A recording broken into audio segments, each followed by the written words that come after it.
لله رب العالمين والصلاة والسلام على رسوله محمد وآله وأصحابه أجمعين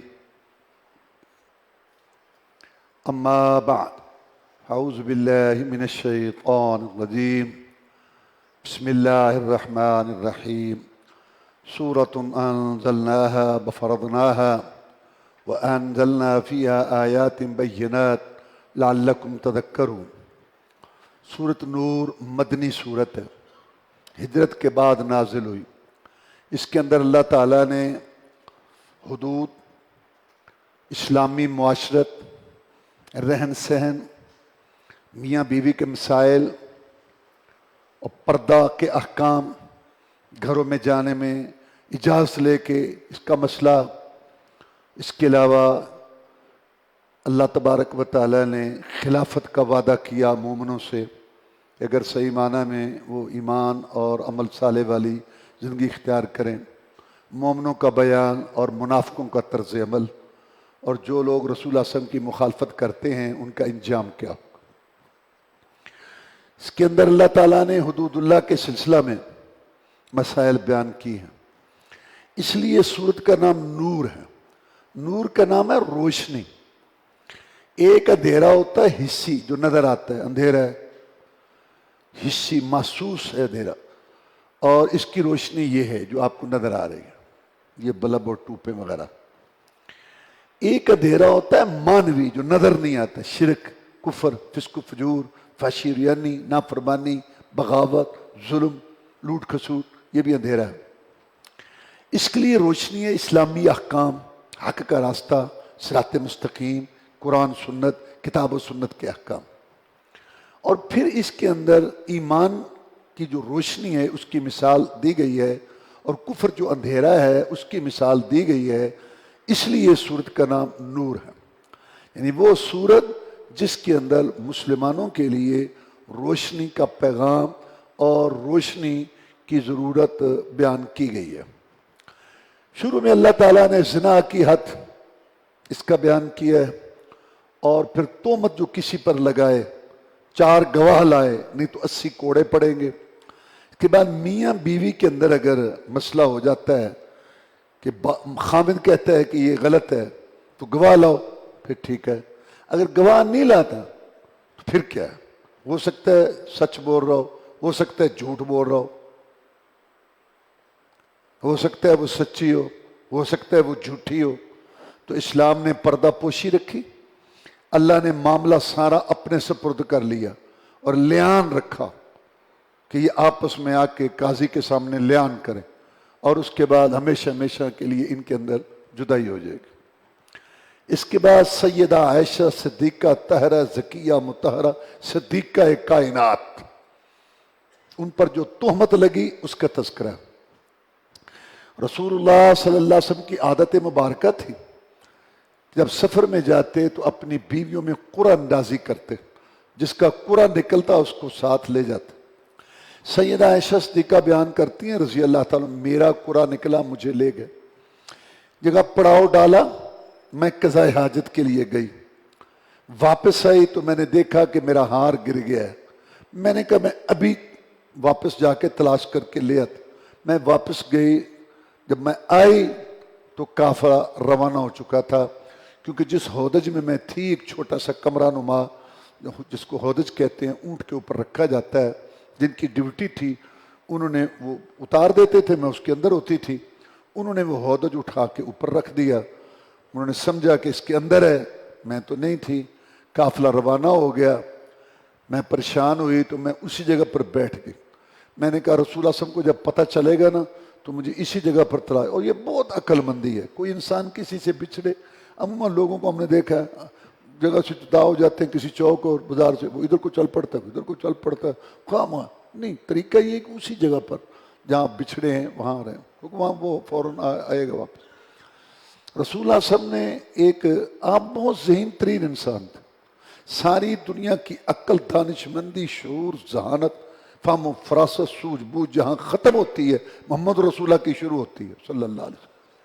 آپ نے ایک انتظام کیا ہوا تھا، ایک آدمی اونٹ دیکھ کے اس کو پیچھے رکھا ہوا تھا کہ تم جب قافلہ روانہ ہو پیچھے سے آیا کرو، اس جگہ پر کوئی سامان گرا پڑا، کوئی کپڑا، کوئی رسی، کوئی چیز، کوئی برتن، تو تم وہ سمیٹ کے لایا کرو۔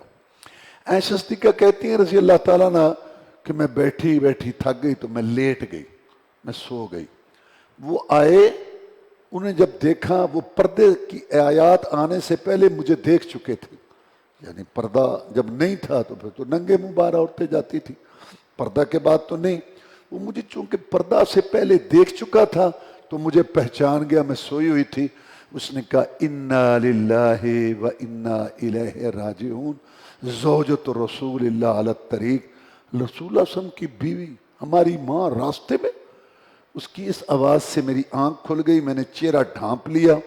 اس نے اونٹ بٹھایا، میں اونٹ پر بیٹھ گئی، اس نے اونٹ کی نکیل پکڑی، چل پڑا۔ نہ اس نے مجھ سے کوئی بات کی، نہ میں نے اس سے کوئی بات کی۔ تھوڑی دیر بعد ہم قافلے میں آ گئے۔ عبداللہ بن ابی منافقوں کا سردار اور اس کے ساتھی موجود تھے۔ انہوں نے جب آتے ہوئے دیکھتا تو بس باتیں شروع کر دی، خسر پھسر خسر پھسر، اور یہ سیٹنگ تھی، جان کے پیچھے رہی، یہ وہ فلاں، بڑی باتیں۔ رسول اللہ صلی اللہ علیہ وسلم کو پتہ چلا کہ ایسی باتیں ہو رہی ہیں۔ آپ نے کمال دانشمندی کا مظاہرہ کیا، اور چلو اب چلے۔ پہلے آپ رستے میں پڑاؤ کرتے ٹھہراتے، آپ نے کہیں ٹھہرنے نہیں دیا۔ کیوں؟ بیٹھیں گے، باتیں کریں گے، ان کا ہی ایمان خراب ہوگا، قلب موقع ہی نہیں دیا بیٹھنے کا، واپس آ گئے۔ اب وہاں باتیں گھر گھر، ادھر یہ وہ، زیادہ منافق جو ہے وہ اچھالتے تھے۔ عائشہ صدیقہ کو کوئی پتہ نہیں رضی اللہ تعالی عنہا۔ تو جب ان کو پتہ چلا تو انہوں نے اپنے کہ میرے متعلق یہ باتیں ہو رہی ہیں، تو انہوں نے رسول اللہ صلی اللہ علیہ وسلم سے اجازت لی کہ آپ جو ہے نا مجھے اجازت دیں، میں اپنے ماں باپ کے گھر چلی جاؤں۔ مقصد یہ تھا کہ میں جا کے ماں سے بات کروں کہ یہ کیا ہے۔ تو میں نے جا کے ماں سے کہا کہ امی یہ کیا باتیں ہو رہی ہیں؟ اور بیٹا کوئی بات نہیں، جب عورت خوبصورت ہو نا اور اس کی شوقنے بھی ہو نا اور خاوند محبت بھی کرتا ہو تو ایسی باتیں ہوتی، ایسی باتیں ہو جاتی، اتنی بڑی باتیں ہو رہی ہیں، تم کہتی بات ہی کوئی نہیں۔ میں بہت پریشان ہوئی۔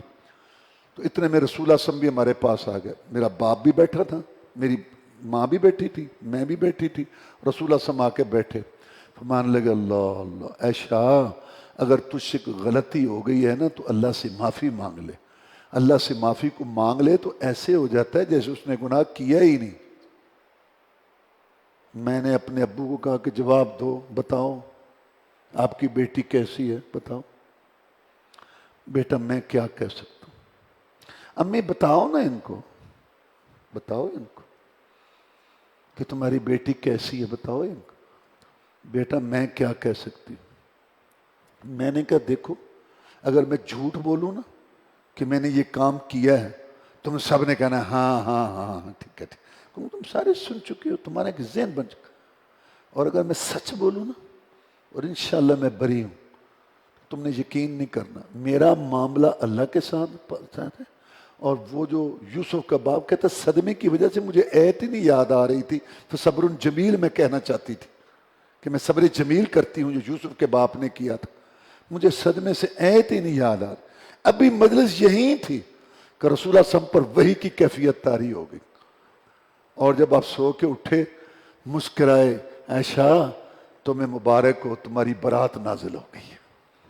میں اپنے آپ کو اس قابل نہیں سمجھتی تھی کہ میرے بارے میں قرآن آئے گا اور پڑھا جائے گا قیامت تک۔ میں کہتی تھی آپ کو خواب آئے گا، جبریل علیہ السلام آ کے بتا دیں گے، میں تو سچی تھی، مجھے یقین تھا، لیکن میں اس قابل نہیں سمجھتی کہ میرے بارے میں اللہ قرآن اتارے گا۔ اللہ کا بھی عجیب نظام ہے۔ اللہ اللہ اللہ اللہ۔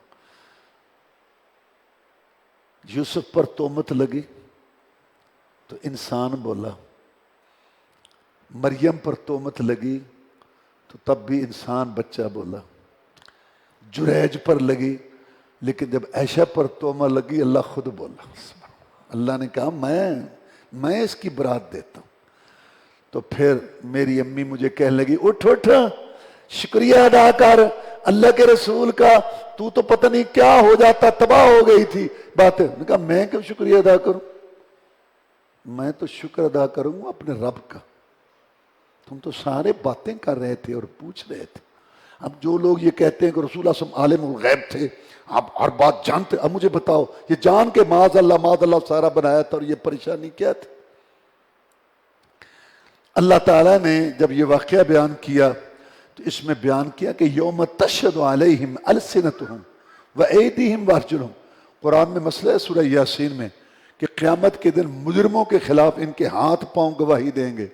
لیکن جب عائشہ کی بات آئی رضی اللہ تعالیٰ عنہ، اللہ نے فرمایا یہ جو عائشہ کے مجرم ہیں نا، اس پہ تہمت لگانے والے، ان کے ہاتھ پاؤں کے علاوہ ان کی زبانیں بھی ان کے خلاف گواہی دیں گی، زبانیں بھی بولیں گی. عائشہ وہ اونچا مقام رکھتی ہے، عفت و عصمت میں، شرم و حیا میں اتنی اونچی ہے.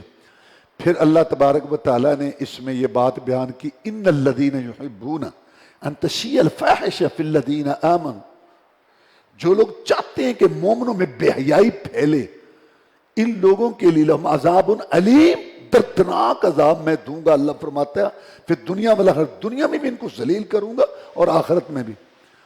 تو جو حکمران عوام مختلف محکمے مسلمانوں میں فحاشی چاہتے ہیں، تعلیم کے نام پر، معاشرت کے نام پر، مختصر لباس، مخلوط مجلسیں، ان کی حوصلہ افزائی اور یہ ساری ناچ گانے کی محفلیں، اور میری مرضی تیری مرضی، مرضیاں، اور یہ چاہتے ہیں مرد عورت سارے یہ وقت. یہ وہ لوگ ہیں جن کو اللہ نے فرمایا کہ میں تمہیں دردناک عذاب دوں گا اور ذلیل کروں گا دنیا میں بھی اور آخرت میں، کیونکہ تم بے حیائی چاہتے ہو مسلمانوں کے اندر. اللہ یہ چاہتا ہے کہ میرے ماننے والے باوقار ہو، معاشرے میں استحکام ہو، شرم و حیا ہو، اعتماد ہو، اور ان کے اندر عفت و عصمت ہو، اور ان کے اندر جو ہے نا اعتماد کی فضا رہے. لیکن یہ جو بد اعتمادی کی فضا بن چکی ہے، خاص طور یہ جو موبائل نے مسئلہ پیدا کر دیا ہے، گھر گھر جھگڑے لڑائیاں. دیکھو میاں بیوی میں سب سے بڑا رشتہ اعتماد کا، یہ ختم ہو جائے گھر تباہ ہو. واللہ یہ ساری مصیبتیں ہم نے خود سے اڑی ہوئی ہیں جو ہم نے بنائی. اللہ تعالیٰ نے یہاں پردے کے احکام بھی دیے کہ مرد بھی اپنی جو نظریں نیچی رکھیں، شرمگاہوں کی حفاظت کریں، اور عورتیں بھی اپنی نگاہیں نیچی رکھیں اور شرمگاہوں کی حفاظت کریں. رسول اللہ صلی اللہ علیہ وسلم نے فرمایا جو آدمی مرد عورت مجھے دو چیزوں کی ضمانت دے دیں، میں محمد ان کو جنت کی گارنٹی دیتا ہوں. صلی اللہ آؤ میرے ساتھ سودا کرو، میں محمد کے ساتھ مدح کرو صلی اللہ علیہ وسلم. جو دو چیزوں کی مجھے ضمانت دے دے کہ غلط جگہ استعمال نہیں کرے گا، ایک زبان، ایک شرم کا، میں محمد صلی اللہ علیہ وسلم اس کو جنت کی ضمانت دیتا. کتنا معاشرہ پاک صاف ستھرا، اعتماد ہو، احترام. اور پردے کے اندر بیان کیا جس سے نکاح ہو سکتا ہے اس سے پردہ ہے. ٹھیک ہے گھر کا ماحول ہے، مشترکہ خاندان ہے، لیکن چہرہ ڈھانپ کے رکھیں، جسم اپنا ڈھانپ کے رکھیں، مطلب کی گفتگو کریں، سب کٹھے بیٹھے ہوں وہاں بات کریں، علیحدگی نہ ہو. رسول نے فرمایا جہاں مرد عورت اکیلے ہوں نا غیر محرم، تیسرا شیطان ہوتا ہے. نہیں جی نہیں، پردہ پردہ. میں حیران ہوں کہ اب کتنے رشتے ٹوٹ جاتے ہیں صرف اس وجہ سے کہ آپ کی فیملی میں یہ پردہ ہے، ہم پردہ نہیں، ہمارے ہاں نہیں، تمہارا ہمارا گزارا نہیں ہو سکتا. پہلے یہ کہ نہیں جی ہم کھلا رہیں گے، یہ کزن ہے، یہ فلاں ہے، یہ ہمارے یہ ہیں. اور پھر جو فساد، جو خرابیاں، جو جھگڑے جو وہاں پھر بعد میں ہوتا ہے. میں اس لیے کہا کرتا ہوں یہ دنیا ہم نے خود جہنم بنائی ہوئی، جہنم. گھر، برادریاں، علاقے ہم نے تباہ کیے ہوئے ہیں صرف اللہ رسول کی دعا. کون تمہیں کہتا ہے کہ تم دنیا چھوڑو؟ کھاؤ پیو، معاملات کرو، سارے رشتے اللہ نے بنائے. لیکن احکام، ایک حجاب، پردہ، ایک تھوڑی سی آپس کے اندر جو ہے نا وہ شرم و حیا، اس کو دیوار آڑ کو رکھو پر سکون. ہر ایک کا اپنا گھر ہے، یہ پوری سلطنت ہے. بیوی ایک سلطنت ہے، گھر ایک سلطنت، اس میں کسی کے دخل کا کیا مطلب ہے؟ پہلے اتنا کھلا ماحول بناتے ہیں اور پھر اس کے بعد جب آپ نے پردے کی بات کی تو ایک آدمی نے کہا جناب دیور کے متعلق کیا خیال ہے؟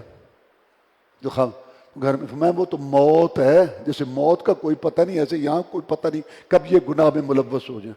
تو یہ سورہ نور حضرت عمر کہا کرتے تھے رضی اللہ تعالیٰ، احکام جاری کرتے تھے. کوفہ والو دوسرے شہر اپنی عورتوں کو سورۃ نور پڑھاؤ، سورۃ نور پڑھاؤ، ان میں شرم و حیا اور ان کے اندر یہ جو ہے نا اسلامی تعلیمات اور شعور آئے ان کے اندر. اور پھر اس کے اندر اللہ تبارک و تعالیٰ نے یہ مسئلہ بیان کیا کہ کسی کے گھر میں جاؤ تو اجازت لے کے جاؤ، اور تمہیں اجازت ملے تو اندر جاؤ، نہیں تو واپس چلے جاؤ، پھر کسی وقت پھر آؤ۔ یہ نہیں ہے کہ ایسے بس منہ اٹھا کے کسی کے گھر چلے جاؤ، یہ ٹھیک نہیں ہے۔ اس کے بعد اللہ تعالیٰ نے ایمان کی مثال دی ہے سمجھانے کے لیے۔ اسی طور ایک جالا ہو، جالے میں بہترین صاف شفاف شیشہ ہے، اور شیشہ ایسے جیسے چمکتا ہوا ستارہ، خوبصورت شیشہ، اور اس کے اندر دیا ہے، اور دیے میں تیل ہے زیتون کا، اور زیتون ایسے درخت سے لیا گیا ہے باغ میں سے جو درمیان میں تھا، نہ تو بالکل مشرق میں تھا کہ دھوپ زیادہ لگی ہو، اور نہ مغرب میں تھا کہ دھوپ کم لگی ہو، بالکل مناسب دھوپ۔ اس کا تیل یہ اس دیے میں، اور دیا شیشے میں، اور شیشہ جو ہے وہاں جالے میں ایسا صاف شفاف لگتا ہے کہ دیا سلائی ماچس نہ بھی لگائی جائے تو جل پر۔ یہ ہے ایمان، ایسا صاف شفاف، یہ ایمان کی مثال ہے۔ اور کفر کی مثال کیا دی کہ جیسے گہرا سمندر ہو، پانی ہو، پانی کے اوپر پانی، پانی گہرا، اوپر ایک لہر ہو، پھر اوپر لہر ہو، اوپر لہریں ہو، اوپر بادل ہو گہرے کالے کٹ، نیچے تہ میں ایک آدمی ہو، اس کو اپنا ہاتھ نظر، جتنا یہ اندھیروں میں ہے نا، ایسے کفر والا شرک والا اندھیروں میں۔ غیر مسلم نے قرآن کا مطالعہ کیا، جب یہ مقام اس نے پڑھا تو اس نے پوچھا کہ یار یہ جو محمد ہے صلی اللہ علیہ وسلم، جس نے دعویٰ کیا نبی رسول ہونے کا، جس پر وہ کہتا ہے کہ یہ قرآن مجھ پہ نہ، اس نے کبھی سمندر کا سفر کیا ہے؟ اس کو بتایا گیا کہ نہیں، وہ جزیرے میں رہا ہے، خشکی میں گیا ہے، ادھر گیا، لیکن سمندر کا سفر نہیں۔ اس نے کہا میں مانتا ہوں کہ یہ اللہ کا رسول ہے اور یہ سچ کہتا ہے۔ کیوں؟ اس نے کہا ایک شخص نے سمندر دیکھا نہیں، اور نقشہ ایسے کھینچتا ہے کہ جیسے اس کی زندگی سمندر میں گزری ہے، اس کو اللہ تعالیٰ نے یہ بتایا۔ اس کے بعد اللہ تعالیٰ نے فرمایا کہ اگر تم صحیح معنی میں ایمان لاؤ، نیک عمل کرو گے، میں تمہیں خلافتیں دوں گا، میں تمہیں حکومتیں دوں گا۔ اور یہ وعدے پورے ہوئے، اور آج بھی ہو سکتے ہیں، یہ آج بھی یہ سارا کچھ ہو سکتا ہے۔ آگے اللہ تبارک و تعالیٰ نے مومنوں اور منافقوں کا بیان کیا۔ منافقوں کے متعلق اللہ نے فرمایا اذا دعوا الی اللہ ورسولہ لیحکم بینہم، جب ان کو بلایا جاتا ہے نا کہ آؤ اپنے فیصلے ہیں قرآن حدیث پر کراؤ، اللہ رسول پر، اذا فریق منہم معرضون، تو منافق جو ہے اعراض کر جاتے ہیں۔ من یکن لہم الحق، اگر ان کو حق مل رہا ہو شریعت میں، یاتوا الیہ مذعنین، پھر بہت جھکتے ہوئے آتے ہیں کہ ٹھیک ہے جی ہم مانتے ہیں۔ افی قلوبہم مرض، کہ ان کے دلوں میں کوڑ ہے، بیماری ہے، ام ارتابوا، یہ شک میں پڑے ہوئے ہیں، یا یہ سمجھتے ہیں کہ یحیف اللہ علیہم ورسولہ، اللہ رسول ظلم کریں گے۔ اللہ تعالیٰ معاف فرمائے، ہم مسلمانوں کی حالت بھی بڑی عجیب ہے۔ انگریز سے جو مسلمانوں نے ٹکر لی، تحریکیں چلیں، جہاد ہوا کہ تم نکلو یہاں سے، نکلو، اور پھر یہ کہ ہم آزاد ملک، یہ ساری بات جو تحریک چلی، کیوں؟ وہ ہمیں نماز نہیں پڑھنے دیتا تھا، کہتا جتنی مرضی پڑھو۔ حج نہیں کرنے دیتا، یہ ہندوستان میں کتنی گندی حکومت ہے، لیکن حج کے لیے سہولتیں دیتی ہے، پاکستان سے زیادہ دیتی۔ وہ کیا کہتا تھا کہ تم زکوٰۃ نہ دو، ان کو وہ یہ کہتے تھے کہ جب تمہارا جھگڑا ہوگا، تمہارا معاملہ ہوگا معاشی، معاشرتی، کوئی بھی تمہارا مسئلہ، تو تیرے پیغمبر محمد صلی اللہ علیہ وسلم کا لایا ہوا قانون قرآن، اس کے مطابق فیصلہ نہیں ہوگا، فیصلہ ہوگا ہمارے قانون کے مطابق۔ یہ تھا جھگڑا۔ آزادی تو اس وجہ سے لی تھی۔ اور آج دیکھ لو مسلمانوں کی حالت، دیکھو کوئی بھی معاملہ ہو، نماز بھی پڑھتے کہتے ہیں، لیکن جب معاملہ ہوتا ہے کوئی پلاٹ کا، دکان کا، کوئی مسئلہ برادری کا، کوئی اللہ، تو اکثریت کیا ہے؟ اگر ان کو پتہ چل جائے نا کہ شریعت میں ہمیں حق مل رہا ہے، شرعی قانون میں ہمارا حق بنتا ہے، کہتا آؤ جی آؤ، ہم بھاگ نہیں رہے، بلاؤ حاجی صاحب نے، بلاؤ، آؤ اتھے آؤ، بادشاہ آؤ بیٹھے، آؤ نا، ہاں بیٹھے آؤ۔ اور جب ان کو کہیں سے پتہ چل جاتا ہے کہ شریعت میں ہمیں حق نہیں، وہ ہو گئے، عدالتیں بھی تو اپنی ہیں مسلمان، تمہیں عدالت کہتی ہے کہ تم ہمارے پاس آؤ، کیا تم مسائل اپنے یہاں قرآن اس کے مطابق نہیں حل کر سکتے؟ یہ ہے منافقت۔ نمازیں ہیں، روزے، اور جب معاملہ ہے تو پھر قرآن گیا، پھر قانون جو ہے غیر اللہ کا۔ اور مومنوں کی شان اللہ نے کیا بیان کی؟ انما كان قول المؤمنین اذا دعوا الى الله ورسوله ليحكم بينهم ان يقولوا سمعنا واطعنا واولئك هم المفلحون۔ مومنوں کی ایک ہی بات ہوتی ہے، جب ان کے کان میں اللہ رسول کی بات پڑتی ہے وہ کہتے ہیں یا اللہ جو ہو گیا پیچھے لکیر پھیر دے، اب ہم نے سن لی اور مان لی۔ اللہ کہتے ہیں یہی لوگ کامیاب ہیں، باقی سارے نکمے نکھٹو زبانی کلامی جمع خرچ کرتے پھرتے۔ سورت کے آخر میں اللہ نے فرمایا فَلْيَحْذَرِ الَّذِينَ يُخَالِفُونَ عَنْ أَمْرِهِ أَن تُصِيبَهُمْ فِتْنَةٌ أَوْ يُصِيبَهُمْ عَذَابٌ أَلِيمٌ۔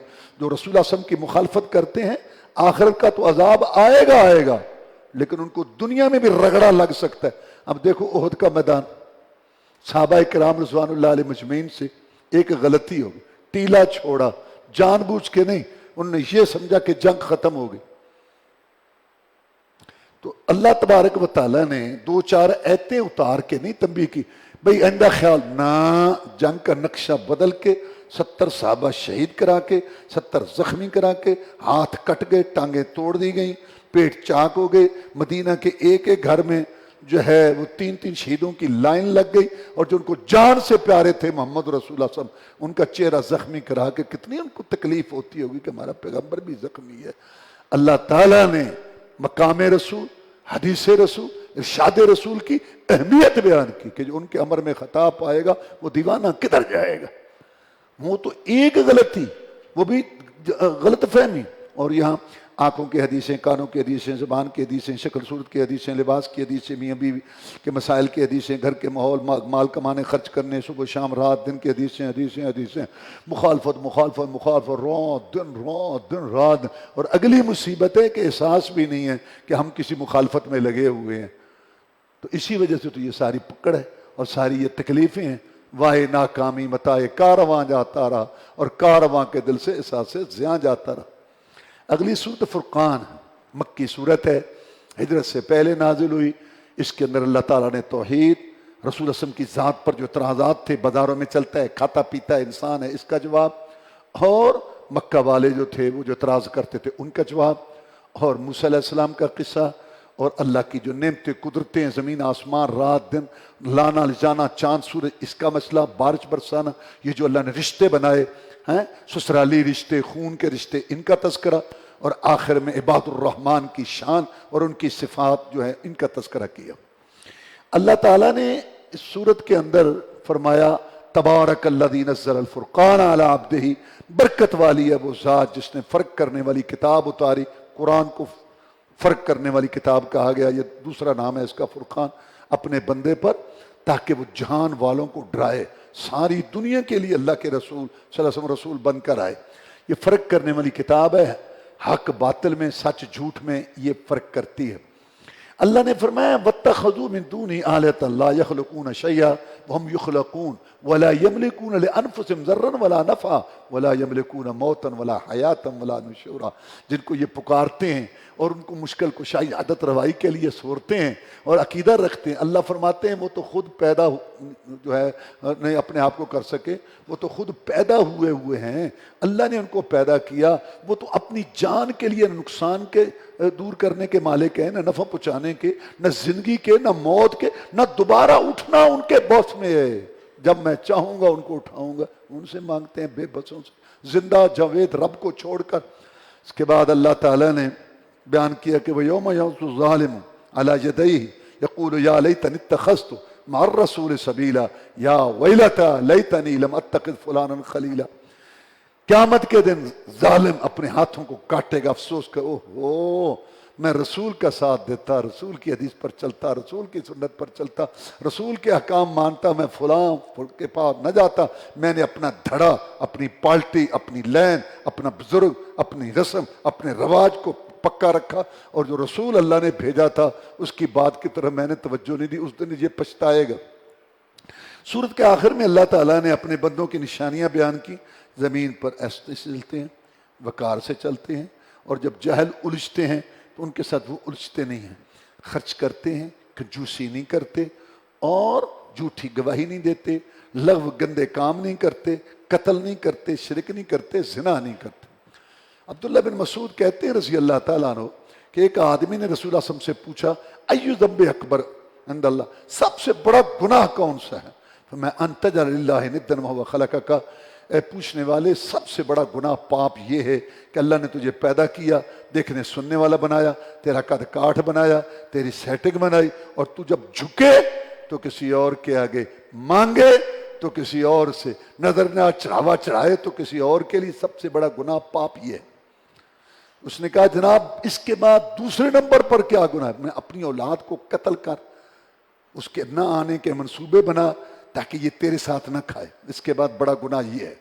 اس نے کہا جی تیسرا میں پڑوسی کی بیوی کے ساتھ زنا کرنا، کیونکہ یہاں امن ہوتا ہے، اس کو یہ خطرہ نہیں ہوتا، وہاں زنا، یہ تیسرے نمبر کا گناہ ہے، شرک، قتل، اور پھر یہ۔ تو پھر اللہ نے یہ آیت اتاری، رسول صلی اللہ علیہ وسلم کی تائید ہوئی۔ اگلی صورت شعراء ہے اور یہ مکی ہے، یعنی ہجرت سے پہلے نازل ہوئی۔ اس میں چونکہ شاعروں کا تذکرہ ہے اس لیے صورت کا نام شعراء ہے۔ اس کے شروع میں اللہ نے فرمایا لعلک باخع نفسک اللہ یکونوا مؤمنین ان نشاء ننزل علیہم من السماء آیہ فظلت اعناقهم لا خاضعین۔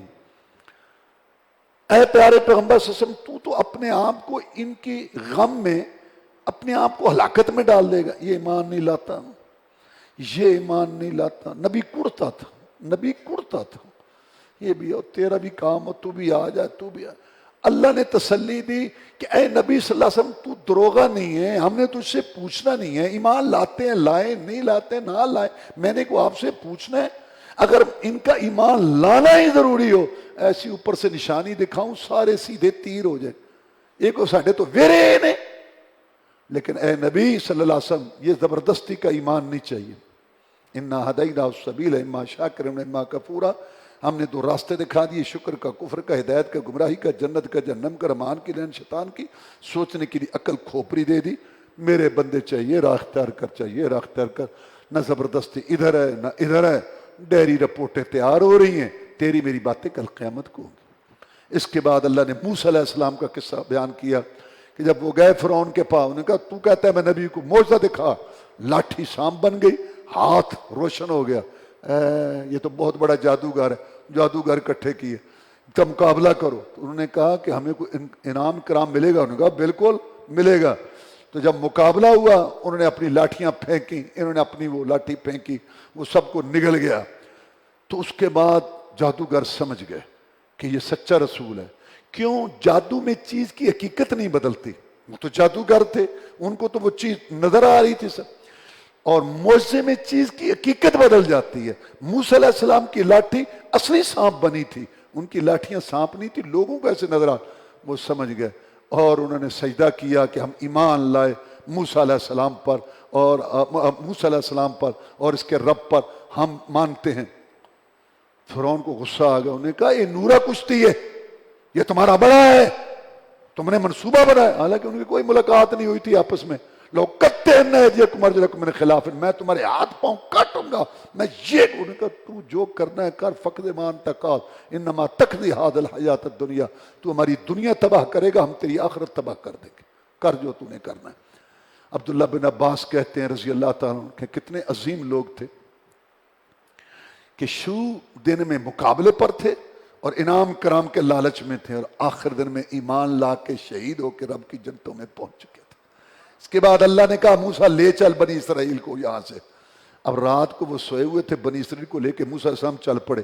صبح فرعونی اٹھے، انہوں نے کہا ہے بنی اسرائیل گئے؟ انہیں کہا یہ تھوڑے سے لوگ ہمیں غصہ دلانے والے کہاں جائیں گے بچ کے؟ فرعون لشکر لے کے پیچھے چل پڑا، اب وہ جا رہے ہیں وہ جا رہے ہیں، اب آگے آ گیا سمندر بحر کلزم۔ فلما ترا الجمعان قال اصحاب موسیٰ انا لمدرکون، موسیٰ اب مارے گئے، آدھی کھاتے تھے تھوڑی کھاتے تھے، ذلت رسوائی تھی، نسل در نسل غلامی تھی، گھر میں تھے، مروا دیتے، آگے موجیں ہیں پانی کی اور پیچھے فرعون کی فوجیں ہیں، مروا دیا تو نے۔ تو موسیٰ علیہ السلام نے کہا قال اصحاب موسیٰ انا لمدرکون قال ان معی ربی سیہدین، اور بصبرو میرا رب میرے ساتھ ہے، میں مرضی سے لے کے آیا ہوں۔ اور جب ابوبکر صدیق نے کہا تھا غار ثور پہ ہجرت کی رات کہ اوپر دیکھ لے کہ ہاں ان اللہ مانا، اللہ ہمارے ساتھ ہے. رسول اللہ فرمایا اللہ ہمارے ساتھ ہے، میرے ساتھ بھی تیرے بھی. اور بنی اسرائیل کو موسیٰ علیہ السلام نے کہا اللہ میرے ساتھ ہے، یہ نہیں کہا کہ تمہارے ساتھ، تم اس قابل نہیں ہو. یہ فرق ہے موسیٰ علیہ السلام کے ساتھیوں اور رسول صلی اللہ علیہ وسلم کے ساتھیوں میں. ان کو اپنی جانوں کے لالے پڑے ہوئے تھے، ابو بکر کو محمد کی فکر تھی صلی اللہ علیہ وسلم. اللہ نے کہا مار لاٹھی، 12 راستے بن گئے اور وہاں سے وہ نکل گئے. جب وہ پار ہوئے یہاں فرعونی آ گئے، دیکھا 12 راستے بنے ہوئے ہیں. انہوں نے کہا چلو ہے پکڑو ہے، وہ کھڑے ہیں سارے اندر. تو جب موسیٰ علیہ السلام پار ہوئے نا تو پھر لاٹھی مارنے لگے کہ پانی چلے. وَاتْرُكِ الْبَحْرَ رَهْوًا، اللہ نے کہا ٹھہر ہمارا کام، تم جاؤ ان کو لے جا، ہمارا کام ابھی باقی ہے. اور جب سارے درمیان میں آئے، ہر چیز پہ حکم تو رب کا چلتا ہے، تو اللہ تعالیٰ نے فرمایا پانی کو چل اسی آب و تاب سے جیسے چل رہا تھا. جنہیں پار لگنا تھا لگ گئے، ان کو ہم نے یہاں غوطے دے دے کے مارنا ہے. اس طرح یہ غرق ہوئے. آگے اللہ نے ابراہیم علیہ السلام کا قصہ بیان کرتے ہوئے فرمایا وَاتْلُ عَلَيْهِمْ نَبَأَ إِبْرَاهِيمَ إِذْ قَالَ لِأَبِيهِ وَقَوْمِهِ مَا تَعْبُدُونَ قَالُوا نَعْبُدُ أَصْنَامًا فَنَظَلُّ لَهَا عَاكِفِينَ قَالَ هَلْ يَسْمَعُونَكُمْ إِذْ تَدْعُونَ أَوْ يَنفَعُونَكُمْ أَوْ يَضُرُّونَ قَالُوا بَلْ وَجَدْنَا آبَاءَنَا كَذَلِكَ يَفْعَلُونَ. ابراہیم علیہ السلام نے کہا یہ کیا مورتیاں بت اور ڈھانچے اور جگہ درگاہیں بنائی ہوئی ہیں تم نے؟ کہتا بزرگوں کے فوٹو ولیوں کی تصویریں، یہاں ہم بیٹھتے ہیں اور یہاں ہم نظر نیاز چڑھاوے چڑھاتے ہیں بیٹھتے ہیں. اچھا مجھے یہ بتاؤ یہ تمہاری بات سنتے ہیں؟ نفع نقصان پہ قدرت رکھتے ہیں؟ اب ابراہیم علیہ السلام کی قوم کتنی بڑی مشرک تھی، گھر گھر فیکٹریاں بنائی رکھی تھی رب بنانے کی، مشکل کشا بنانے کی، لیکن انہوں نے یہ نہیں کہا کہ یہ سنتے ہیں. قرآن کہتا ہے جب ابراہیم علیہ السلام نے پوچھا کہ یہ سنتے ہیں، تمہارے نفع نقصان پہ قدرت رکھتے ہیں، تو ان کے نظریں نیچی ہو گئیں. کہا بل وجدنا، بلکہ پایا ہم نے اپنے باپ دادا کو، ہمارا رواج ہے. یہ رواجی شرک اللہ کو برداشت نہیں ہوا. اور یہاں کلمہ شریف پڑھنے والے ساتھ پوچھتی ہے مسلمان، وہ ادھر بکرا لے کے جا رہا ہے گائے اس قبر پر مزار پر، میرا مسئلہ حل کر فلاں مشکل کشا فلاں.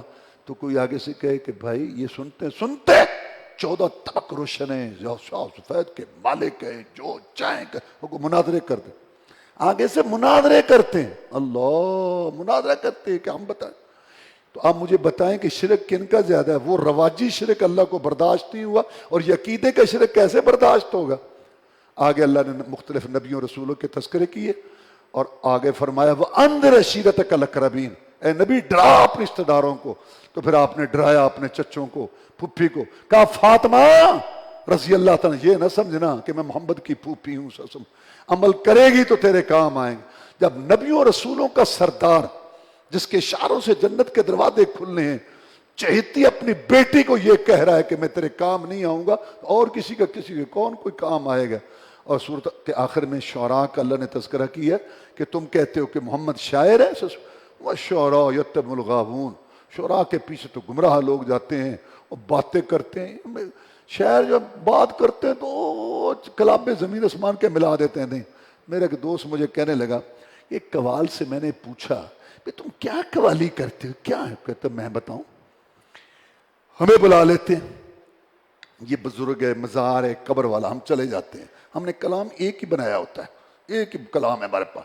تو ہم جناب اس بزرگ کو چڑھتے ہیں، جناب کیا بات ہے، ستارے چمک رہے ہیں، آسمان چمک رہا ہے، اور یہاں فیض جاری ہے اور آج جاری ہے، یا کیا بات ہے بابا. ادھر باری نظر نوٹوں پر ہوتی ہے، یہ جناب واہ کیا بات، زمین سے کلام لب چڑھا کے جب دیکھتے ہیں کہ کام پورا ہو گیا سمیٹ کے، دوسرے دن دوسری قبر پر، تیسرے پھر وہی کچھ. اس کو ہم نے، ہمارا کیا، نہ ہمارا کوئی مذہب ہے نہ ہمارا کوئی بات ہے.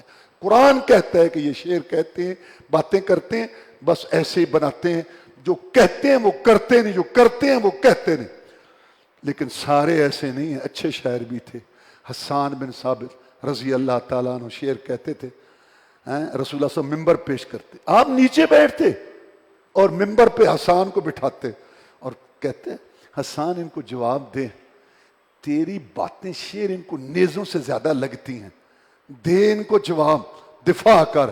اور پھر وہ کہتا تھا مکہ کے مشرکین، آپ کے بڑے بڑے جو رشتہ دار ہیں، ان کو خطاب کر کے کہتا تھا وَأَحْسَنَ مِنْكَ لَمْ تَرَقَتُ عَيْنِي وَأَجْمَلَ مِنْكَ لَمْ تَلِدِ النِّسَاءُ خُلِقْتَ مُبَرًّا مِنْ كُلِّ عَيْبٍ كَأَنَّكَ خُلِقْتَ كَمَا تَشَاءُ فَإِنَّ أَبِي وَوَالِدَتِي وَإِرْضِي لِإِرْضِ مُحَمَّدٍ مِّنْكُمْ وِقَاءُ حَجَوْتَ مُحَمَّدًا فَقَدْ دَافَعْتُ عَنْهُ وَفِي ذَلِكَ عِنْدَ اللَّهِ جَزَاؤُهُ۔